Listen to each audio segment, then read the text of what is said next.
ডাল ভিজানো বা ডাল বাটার ঝামেলা ছাড়া পুরা রমজান মাস জুড়ে যারা মুচমুচে পেঁয়াজু খেতে চান, আজকে তাদের জন্য একদম সহজভাবে একটা রেডি মিক্স তৈরি করে দেখাবো। আসসালামু আলাইকুম everyone, welcome to Afsara's mini kitchen. বাটা ডাল ডিপ ফ্রিজে দীর্ঘদিন সংরক্ষণ করে রাখলে পেঁয়াজুতে কিন্তু সেই টেস্টটা পাওয়া যায় না, তবে এই রেডি মিক্সটা দিয়ে পেঁয়াজু তৈরি করলে একদমই বাটা ডালের স্বাদ পাবেন। আসছে রমজান মাসে আমাদের থাকে নানান রকমের ব্যস্ততা, আর রমজানের আগে যদি এইভাবে কিছুটা কাজ গুছিয়ে রাখা যায় তাহলে আমাদের ইফতার তৈরি করতে কিন্তু অনেক বেশি সহজ হয়ে যায়। পেঁয়াজুর রেডি মিক্সটা তৈরি করার জন্য প্রথমে এখানে নিয়ে নিচ্ছি হাফ কাপ মসুরের ডাল, এরপর নিয়ে নিচ্ছি এখানে হাফ কাপ ছোলার ডাল বা বুটের ডাল, এরপর নিয়ে নিচ্ছি এখানে হাফ কাপ খেসারির ডাল। আমি এখানে 3 রকমের ডাল নিয়েছি। এইভাবে পেঁয়াজুটা তৈরি করলে পেঁয়াজুটা অনেক বেশি ক্রিস্পি হয় আর খেতেও কিন্তু অনেক বেশি মজা হয়।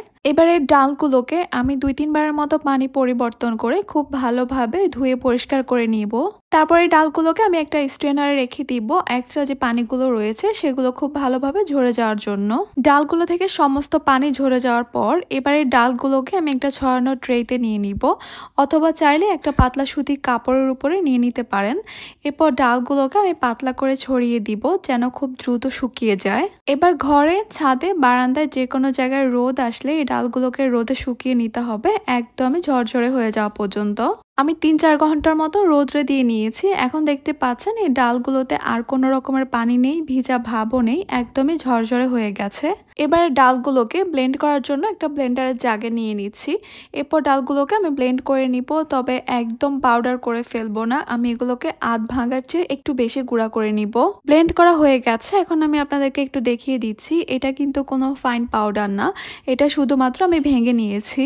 পেঁয়াজুর রেডি মিক্সটা আমি অল্প পরিমাণে তৈরি করেছি, যেহেতু আমাদেরকে বিভিন্নভাবে ট্রাই করতে হয়, বিভিন্নভাবে ভিডিও করতে হয়, তাই আমি খুব বেশি পরিমাণে তৈরি করিনি। তবে আপনারা একবারেই সারা রমজান মাসের জন্য তৈরি করে রাখতে পারেন। সারা রমজান মাস জুড়ে পেঁয়াজু খাওয়ার জন্য যতটুকু ডাল নেওয়ার প্রয়োজন মনে করেন ততটুকু ডাল নিয়ে ধুয়ে পরিষ্কার করে শুকিয়ে এরপর গুঁড়ো করে একটা এয়ারটাইট বক্স বা যে কোনো একটা বক্সে ঢাকনা লাগিয়ে রেখে দিবেন। 1 মাসেরও বেশি সময় ধরে খেতে পারবেন। এখন আমি আপনাদেরকে দেখিয়ে দিব এই রেডি মিক্সটা দিয়ে কিভাবে আসলে পেঁয়াজু তৈরি করবেন। 10-15টা পেঁয়াজু তৈরি করার জন্য যতটুকু লাগবে আমি ততটুকু একটা মিক্সিং বলে নিয়ে নিচ্ছি। এরপর এখানে একটু বেশি পরিমাণে পানি দিয়ে এগুলোকে ভিজিয়ে রাখবো 20 মিনিটের মতো। 20 মিনিট রেস্টে রাখার কারণে কিন্তু ডালগুলো ফুলে সমস্ত পানি টেনে একদম শুকিয়ে যাবে। 20 মিনিট পর দেখতে পাচ্ছেন সমস্ত পানি কিন্তু টেনে গেছে, আর এই যে দেখেন এখন মনে হচ্ছে যে এই ডালগুলো এই মাত্রই বেটে এনেছি। যখন থেকে আমি পেঁয়াজু তৈরি করার এই মজাটা পেয়ে গেছি তখন থেকে কিন্তু আর আমি অন্য কোনোভাবে কমই তৈরি করি, এইভাবে একটু একটু করে রেডি মিক্স তৈরি করে রাখি, আর যখন ইচ্ছা করে পেঁয়াজু তৈরি করে মচমচে পেঁয়াজু পরিবেশন করি। এরপর এখানে দিয়ে দিব আমি 1 কাপ পেঁয়াজ কুচি, আর পেঁয়াজের মধ্যে কিন্তু পেঁয়াজের পরিমাণটা বাড়িয়ে দিলেই খেতে খুব বেশি ভালো লাগে। দিয়ে দিব 2-3টার মতো কাঁচা মরিচ কুচি, বেশ অনেকগুলো ধনিয়া পাতা কুচি। এরপর লবণ দিয়ে দিচ্ছি 1/2 চা চামচ অথবা স্বাদ মতো, হলুদ গুঁড়া দিয়ে দিচ্ছি 1/2 চা চামচ, দিয়ে দিচ্ছি লাল মরিচের গুঁড়া 1/2 চা চামচ।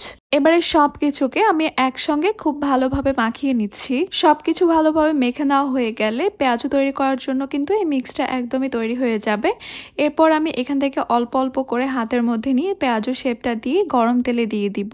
পেঁয়াজু অনেক বেশি ক্রিস্পি করতে চাইলে একটু ডুবো তেলে একটু সময় নিয়ে ভাজতে হয়। একটা পাশ থেকে কালার চলে আসলে এরপর আমি অন্য সাইডটা উল্টিয়ে দিব। এরপর এই সাইডটা থেকেও পছন্দ মতো কালার চলে আসলে আমি তেল ঝরিয়ে পেঁয়াজুগুলোকে তুলে নিব। আমার মনে হয় আমাকে আর মুখে বলে দিতে হবে না এই পেঁয়াজুগুলো ঠিক কতটা ক্রিস্পি হয়েছে, আপনারা এতক্ষণে বুঝেই গেছেন। আর এইভাবে পেঁয়াজুগুলো তৈরি করলে কিন্তু 4 থেকে 5 ঘন্টার মতো ঠিক এইভাবেই ক্রিস্পি থাকবে। আশা করছি আমার আজকের এই রেসিপি আপনাদের কাছে খুবই ভালো লেগেছে, সহজে লেগেছে, আর আপনাদের কাজেও আসবে, আপনাদের রমজান মাসটাকে আরও অনেক বেশি সহজ করে দিবে। তাহলে আজকে এই পর্যন্তই। সবাই অনেক বেশি ভালো থাকবেন, সুস্থ থাকবেন। আল্লাহ হাফেজ।